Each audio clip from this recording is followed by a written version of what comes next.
Blade. Yay! The correct answer is Mega Mall. Okay. Mega Mall po. Kasi ang Mall of Asia, when you say here in the Philippines, Gusto ko here na in the bigat B. yung they're basing on the inside of the mall, not on the all vicinity. They are not counting the park sa labas or yung mga park na nila kinakount yun. Here in the Philippines, we are only basing inside the mall.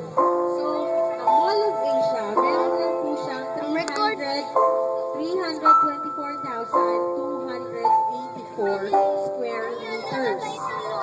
Pero, ang Mega Mall po is merong 483.8 square meters sa loob po. Before, ang pinakamalaki